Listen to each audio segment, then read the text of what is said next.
So I'm in an area in my kitchen well away from where my art will be. I'll give the kitchen a clean after I've sanded this down. So it's just a very light motion, going backwards and forwards. Make sure if you had edges you would get the edges, but I don't have any. Not too sure if you can see, but you get tiny little ridges, and it just helps the resin cling to that. So you don't have to do too much. I'm just going to give it one last slight sand over. And if you wanted to keep this image but just add a clear image over it, a clear resin over it, you won't see any of the ridges that you've just created, but you've given this every chance of success now because the resin has something to cling to. So the next stage is I'm going to take a alcohol wipe and just clean all over this, make sure it's got rid of any residue what will prevent the resin stick to it, and we'll put the dust particles because you don't want that getting into your resin. So every time I move the camera you might see this image from a different angle. It's very hard having glass everywhere in some aspects because, or should I say windows and glass, it gives a horrible glare off the resin, which is a beautiful, highly shiny medium to work with. So I have given that wipe, so what I'm going to do is allow that to dry. Bearing in mind when you do use alcohol, it can get the resin to sell or do different effects, but I'm not too worried about that for this. Most important thing for me was getting rid of the dust and being happy that I now have a clean surface in a dust-free environment with lines allowing my resin to grip. So now I'm going to choose my colours. I'm going to start mixing, and I'm going to make sure that I'm wearing my mask because I'm using pigments and I have a well ventilated room. Just going to do one final check to make sure my level is good. Highly critical when working with fluid art, otherwise you are going to have lots of runoff and we don't want that. So I'll be back in a moment. I have decided to work with the similar colour palettes to the ones that I worked in my previous ones.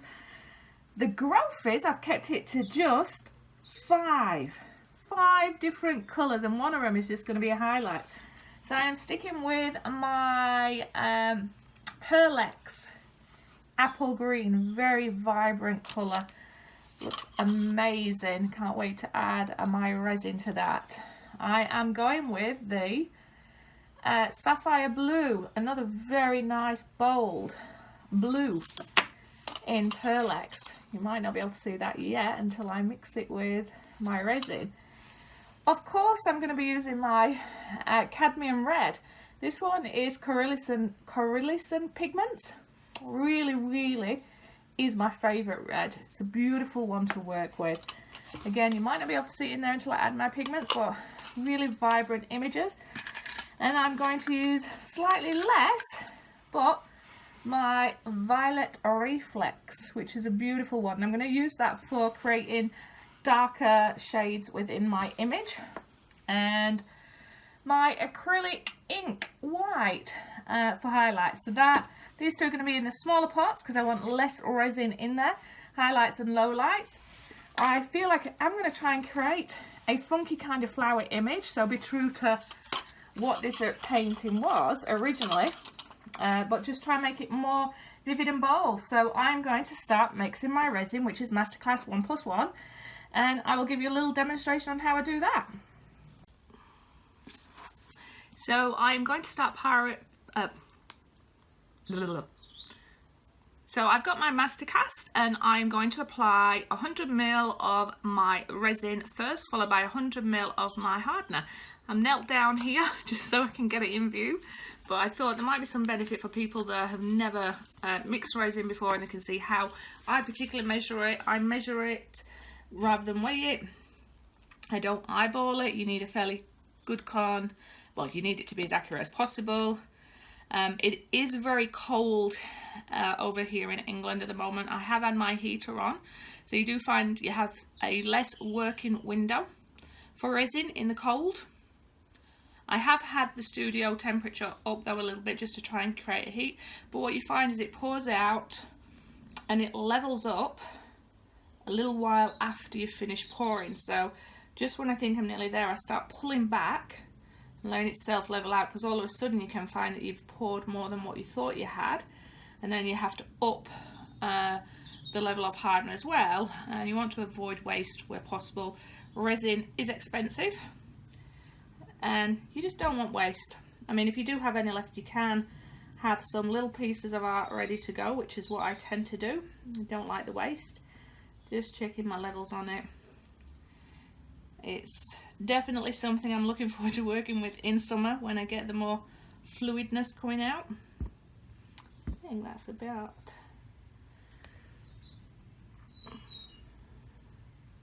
See, there's a big blob on top that's just pushing itself down now and raising the level, but I do have a steady trickle coming out. And I am just about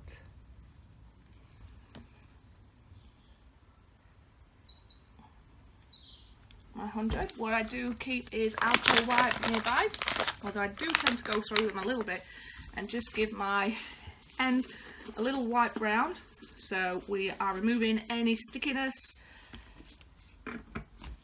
or getting any dust attached to that. So it's a little bit easier to pour your hardener. I thought it would have been the other way around. The hardener would have been the less runny, but it's not. So that's a perfect 100. So now I need to pop this in to 200, and you'll find that this is a lot more fluidy and it flows, which for some reason in my mind I thought the hardener would be the more solid consistency coming out.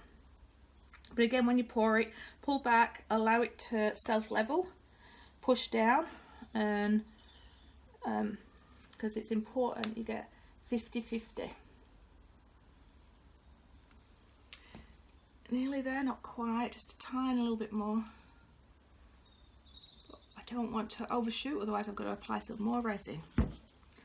Alright, boom, perfect. So pull back, I'll wipe my dribbles in, and again with alcohol wipes just around the edge, just making sure it's going to make it easier. Getting very low on my supplies. I tried art resin before. I then went to Mastercast because art resin was out of stock, and for me it worked out a little bit more cost effective this time.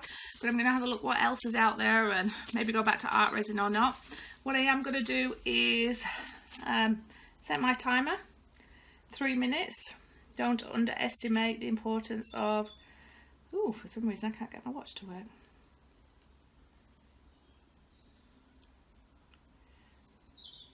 Oh, there we go.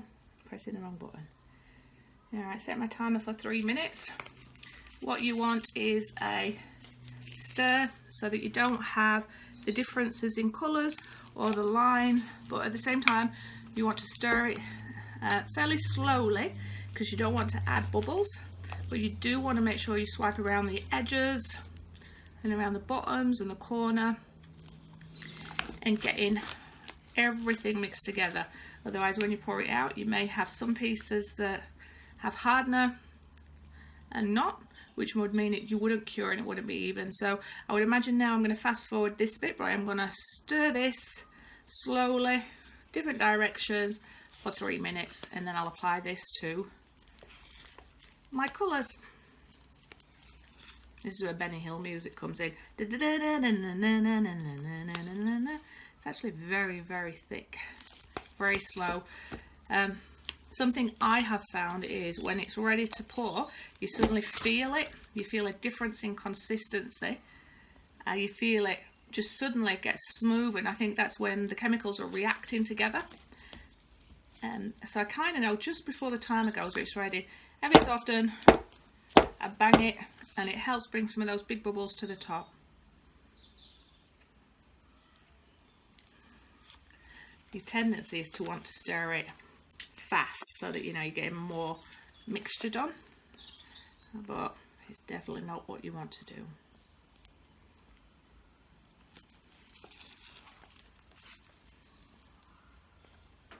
There is a resin calculator on the internet, so when you put in the board you're working with, it will tell you the volume of resin to work with.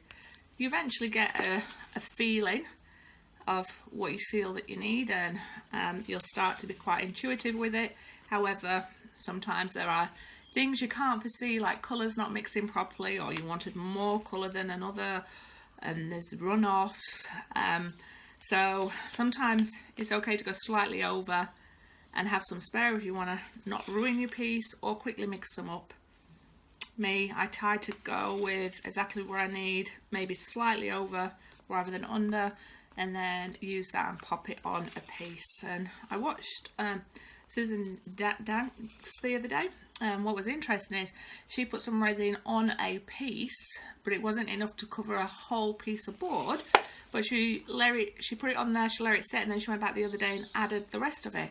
So it's a really great idea for not having to mix up more if you've had enough in the studio, but not to waste anything. And if you haven't seen her work, check her out. She's quite inspirational and forward thinking, and she will try lots of different things. Okay, so that's my timer just going off, and I could feel it, but I am going to stay for a little bit more. The great thing about the watch, and all you need to do is get your little finger out. So I'm going to now add this to my colours, so I'll take you back over to my board. I'm hoping that I've got you in an area where the glare won't be too bad. I have been really trying to work hard on getting my camera in a better position so you can see what I'm doing. I'm also speaking a bit loud now because I've just applied my face mask, as I'm going to be adding my resin to my pigments. So I'm just giving it a final couple of stares for good luck, superstition and all that. And what I am going to do is bring my colours and start applying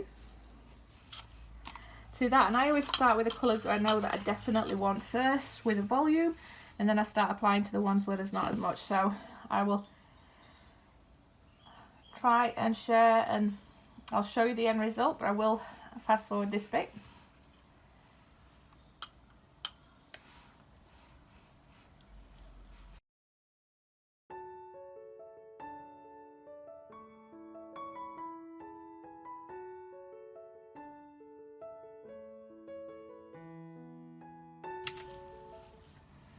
Okay, so I've distributed my resin. I'm going to blend in those colours. I've left my pot here of clear just in the middle, just to drain out, and sometimes that adds a little bit of depth and gives you that 3D effect. So I will show you my blue, and what you'll find is as you stir it, the pigments will start coming up from the bottom all the way to the top, and you'll start to see the transparency and depth in colour change.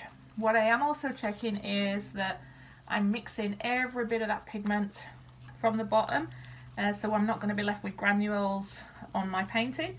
However, I have had the odd granule and it's added a really nice effect, so it's a personal choice, but it is nice if you want to have that smooth feel.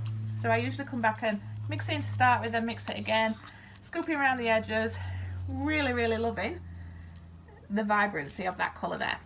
I'm hoping that the colour will be solid enough for you not to see too much of what's happening behind. I'm going to apply the same technique all the way through my colours, so I'll fast forward now, but I will show you as the colours start to come to the top.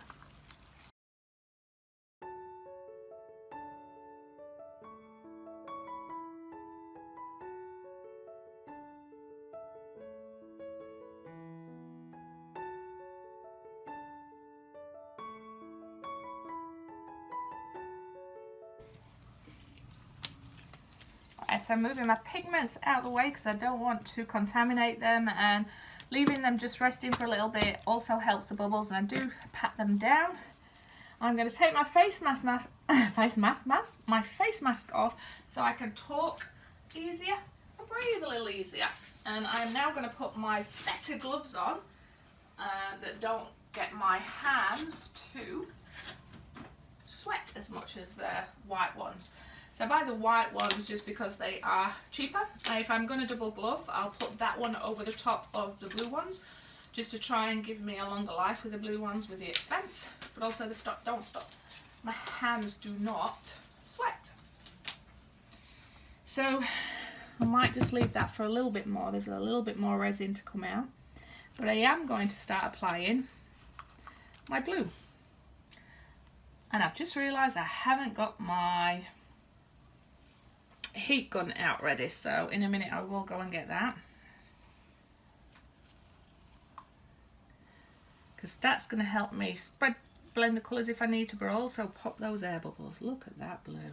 So I've started slightly in, but I am going to drag this to the edge, but I just didn't want to lose anything along the way.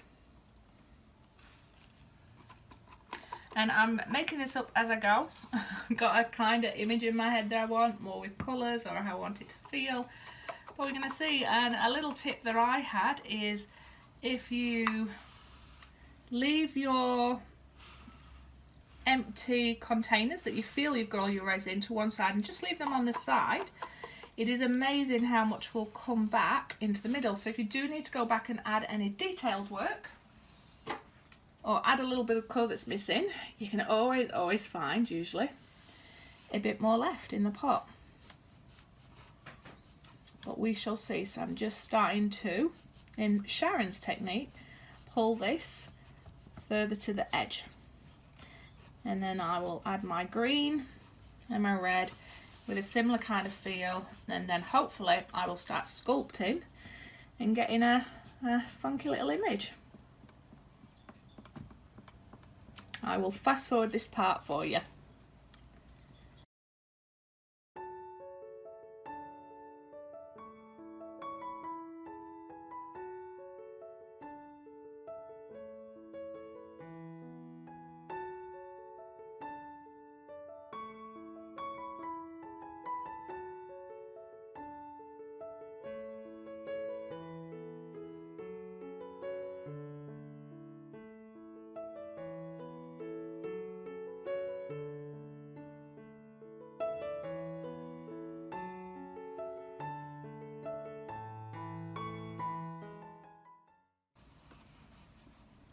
So I'll come back and drag more over, but at the minute I'm just trying to at least show the resin where to go, and then I'll come back and perfect either the edges or the image where I feel it needs. But for now, what I might do is just get my air bubbles out.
To one side, so torch it, and then I'm going to start seeing what happens when I blend it. Do I get any kind of funky colour, or is it going to be another disaster in the studio?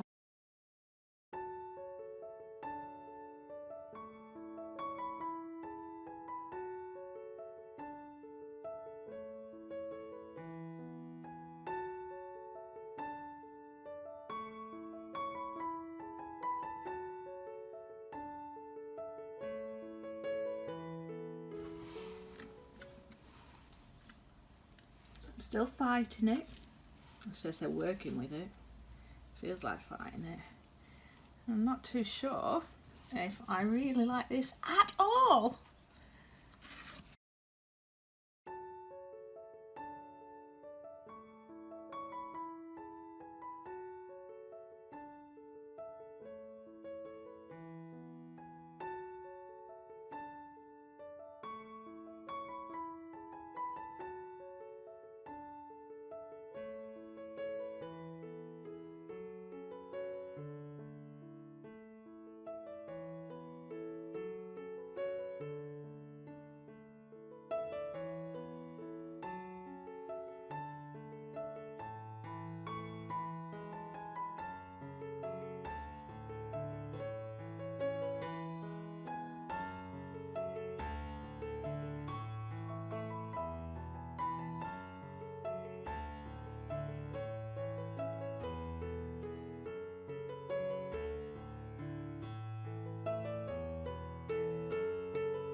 it's a fail.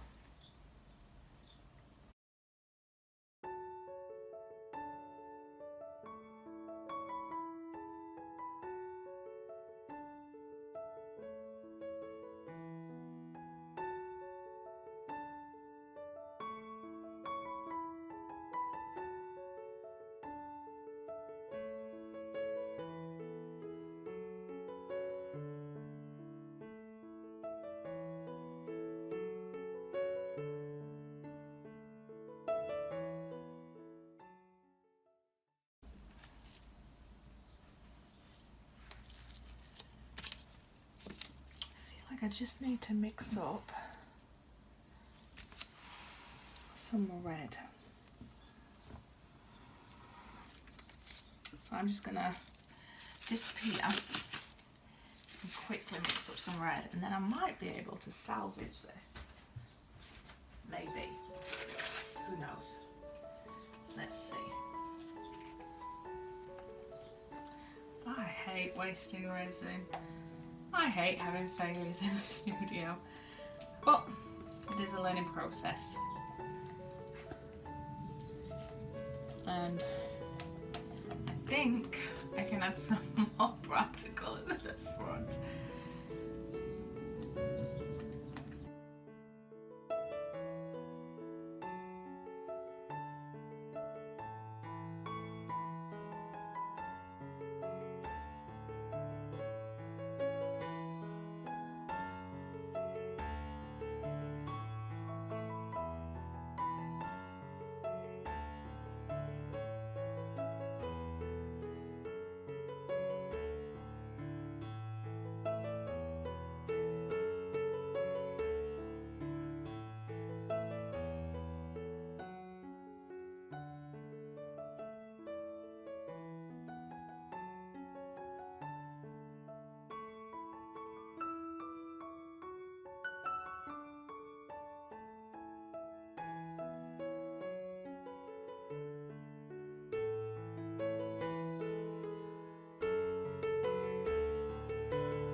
I feel like it's going to be time to give it a rest after the battle. And sometimes it is like that in a studio, for me anyway. Whether it be emotions, whether it be it just didn't work, whether it be not just to throw your tools down and pack your band ball home, and actually to keep trying to work with it and seeing if you can salvage anything. I hate wasting resin, I hate wasting time in the studio. And I know I keep saying it's all learning, and it is, but it's a mentally challenging game for you to think, you know what? No, I'm going to stick with it and I'm going to keep working with it and I'm going to see. And I think I've got an okay image out of it. It looks very similar to the one I did the other day, but it was off the same colour palette. But I do feel like I've got the feeling of a very close-up flower. I had to mix resin up twice, first time and then second time, and luckily there was enough left so I could then just use whatever was left, because I wanted the colours to pop a little bit after the resin told me what it wanted to do itself, and then start to see something, and I thought, you know what, I'm going to work with that. And I feel like I've got a centrepiece here of a flower, and it's branching out, and I hope the colours stay true and they don't blend together and muddy. But we will see what it finishes like. I'm interested to see if any effects come. What I am going to do though is work on a fresh piece with soothing colours and no board that's already been worked on, so it shouldn't have a energy to it. And we will see. So I'm going to place this somewhere out of harm's way, let it do what it wants to do, and then just keep babysitting it and check that the colour I'm happy with. But I'm blabbering. I think that's just after this massive task of turning this into a piece of art. See you on the other side. And remember, if you do like my art or my videos, if you could please like, subscribe, and comments would always be welcome, because that helps me grow. I'd love to hear about you and what challenges you've had in your art, and just so that I know it's not always me that sometimes has a really good days and really bad days. Have the most amazing day.